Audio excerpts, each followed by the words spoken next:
सभी को स्नेह भरा नमस्कार। आज हम जानेंगे गुरुवार की व्रत कथा, पूजन विधि और इसके महत्व के बारे में।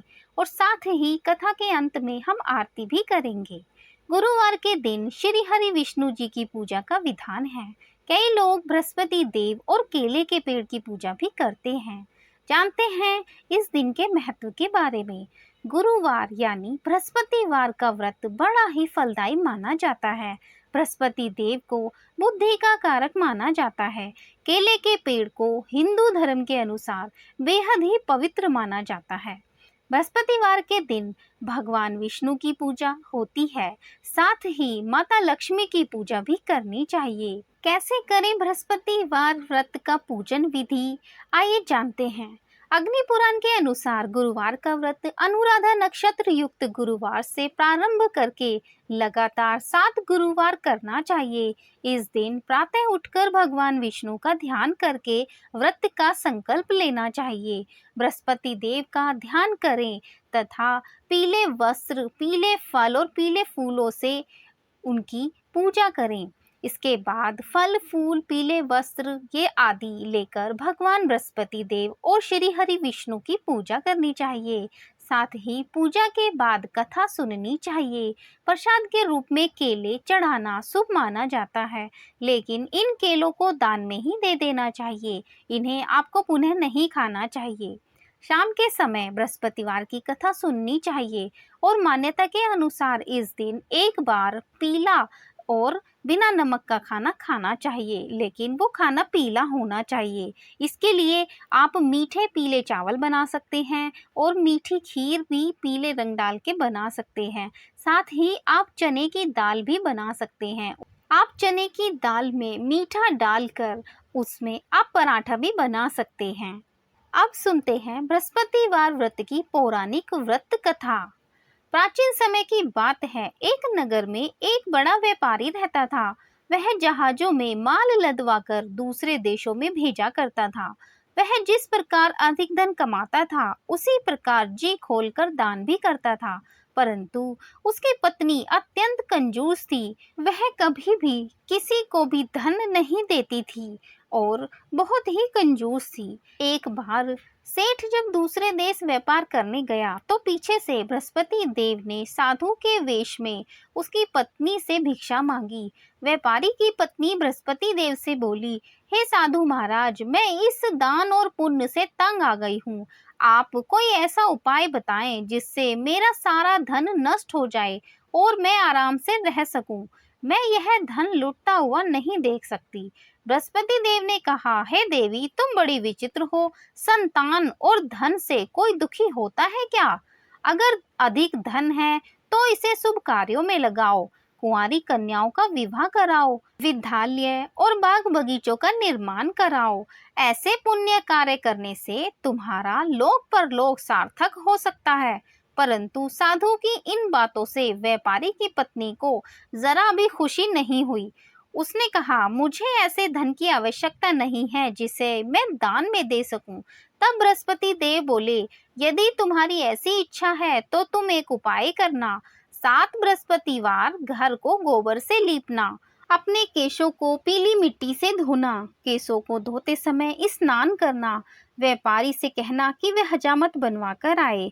भोजन में मांस मदिरा खाना और कपड़े भी धोना। इतना कहकर बृहस्पति देव अंतर ध्यान हो गए। व्यापारी की पत्नी ने बृहस्पति देव के कहे अनुसार 7 बृहस्पतिवार वैसा ही करने का निश्चय किया। केवल 3 बृहस्पतिवार ही बीते थे कि उसकी समस्त धन संपत्ति नष्ट हो गई और वह परलोक सिधार गई। जब व्यापारी वापस आया तो उसने देखा कि उसका सब कुछ नष्ट हो चुका है। उस व्यापारी ने अपनी पुत्री को सांत्वना दी और दूसरे नगर में जाकर बस गया। वहां वह जंगल से लकड़ी काटकर लाता और शहर में बेचता। इस तरह वह अपना जीवन व्यतीत करने लगा। एक दिन उसकी पुत्री ने दही खाने की इच्छा प्रकट की, लेकिन व्यापारी के पास दही खरीदने के पैसे भी नहीं थे। वह अपनी पुत्री को आश्वासन देकर जंगल में लकड़ी काटने चला गया। वहां एक वृक्ष के नीचे बैठ अपनी पूर्व दशा पर विचार कर कर रोने लगा। उस दिन बृहस्पतिवार था। तभी वहां बृहस्पति देव साधु के रूप में सेठ के पास आए और बोले, हे मनुष्य, तू इस जंगल में किस चिंता में बैठा है? तब व्यापारी बोला, हे महाराज, आप सब कुछ जानते हैं। इतना कहकर व्यापारी अपनी कहानी सुनाकर रो पड़ा। बृहस्पति देव बोले, देखो बेटा, तुम्हारी पत्नी ने बृहस्पति देव का अपमान किया था, इसी कारण तुम्हारा यह हाल हुआ है। लेकिन अब तुम किसी प्रकार की चिंता मत करो। तुम गुरुवार के दिन बृहस्पति देव का पाठ करो। 2 पैसे के चने और गुड़ को लेकर जल के लोटे में शक्कर डालकर वह अमृत और प्रसाद अपने परिवार के सदस्यों और कथा सुनने वालों में बांट दो। स्वयं भी प्रसाद और चरणामृत लो। भगवान तुम्हारा अवश्य कल्याण करेंगे। साधु की बात सुनकर व्यापारी बोला, महाराज, मुझे तो इतना भी नहीं बचता कि मैं अपनी पुत्री को दही लाकर दे सकूं। इस पर साधु जी बोले, तुम लकड़ियां शहर में बेचने जाना, तुम्हें लकड़ियों के दाम पहले से चौगुना मिलेंगे, जिससे तुम्हारे सारे कार्य सिद्ध हो जाएंगे।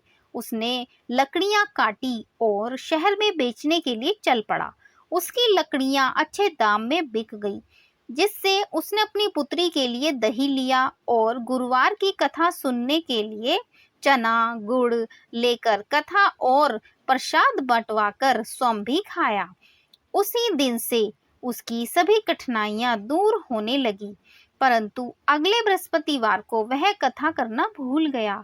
अगले दिन वहां के राजा ने एक बड़े यज्ञ का आयोजन कर पूरे नगर के लोगों के लिए भोज का आयोजन किया। राजा की आज्ञा के अनुसार पूरा नगर राजा के महल में भोज करने गया, लेकिन व्यापारी व उसकी पुत्री तनिक विलंब से पहुंचे। अतः उन दोनों को राजा ने महल में ले जाकर भोजन कराया। तब वे दोनों लौटकर आए, तब रानी ने देखा कि उसका खूंटी पर टंगा हार गायब है। रानी को व्यापारी और उसकी पुत्री पर संदेह हुआ कि उसका हार उन दोनों ने ही चुराया है।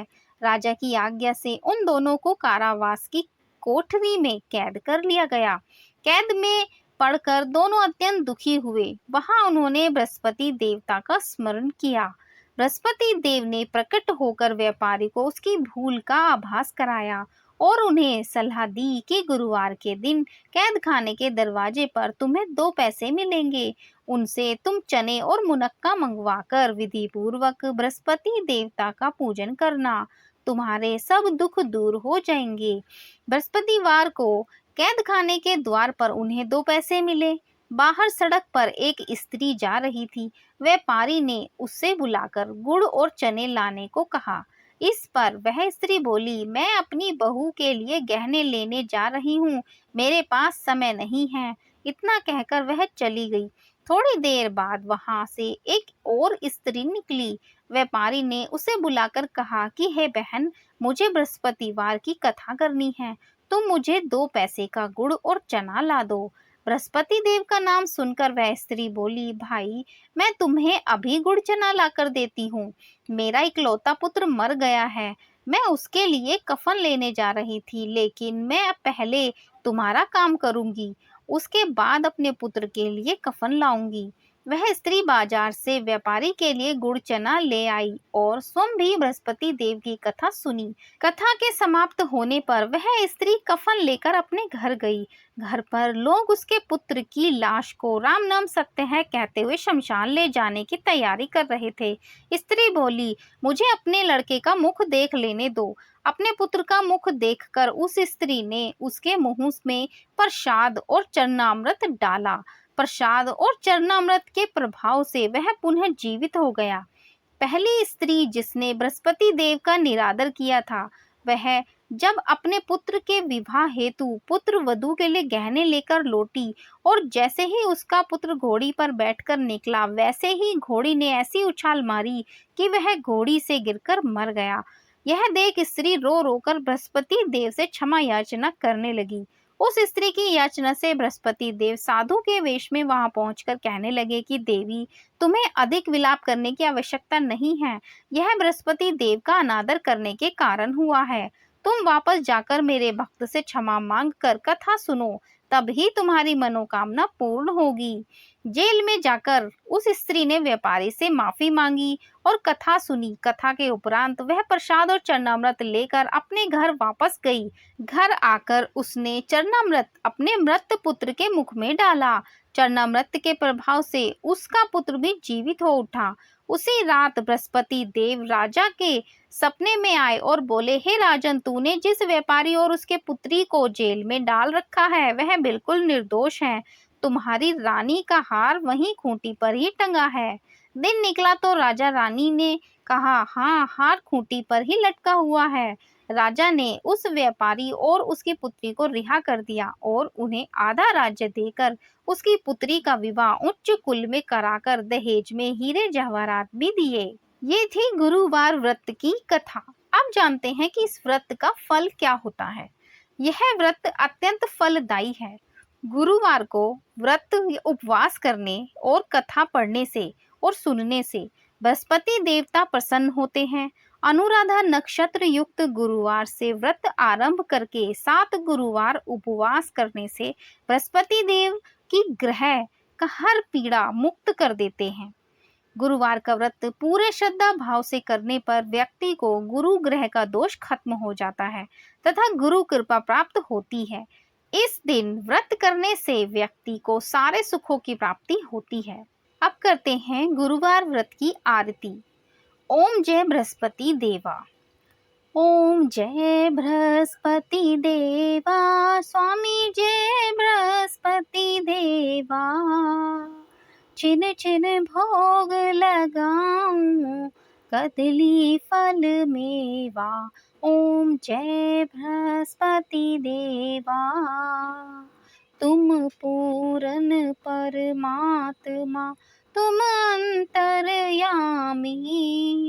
जगत पिता जगदीश्वर, तुम सबके स्वामी। ओम जय बृहस्पति देवा। चरणामृत निज निर्मल, सब पातक हरता, सकल मनोरथ दायक, कृपा करो भरता। ओम जय बृहस्पति देवा। तन मन धन अर्पण कर, जो जन शरण पड़े, प्रभु प्रकट तब होकर, आकर द्वार खड़े। ओम जय बृहस्पति देवा। दीन दयाल दयानिधि, भक्तन हितकारी, पाप दोष सब हरता, भव बंधन हारी। ओम जय बृहस्पति देवा। सकल मनोरथ दायक, सब संशय तारो, विषय विकार मिटाओ, संतन सुखकारी। ओम जय बृहस्पति देवा। जो कोई आरती तेरी प्रेम सहित गावे, ज्येष्ठानंद बंद सो सो निश्चय ही पावे। ओम जय बृहस्पति देवा। ओम जय बृहस्पति देवा। बोलो बृहस्पति देव की जय। आशा करते हैं आपको हमारे द्वारा बताई गई यह सब जानकारियाँ बहुत ही पसंद आई होंगी। कृपया वीडियो को लाइक, शेयर और चैनल को सब्सक्राइब करना बिल्कुल ना भूलें। आप सभी का दिन शुभ हो, आप सभी स्वस्थ रहें, बहुत ही प्रसन्नचित्त रहें। आप सभी का धन्यवाद।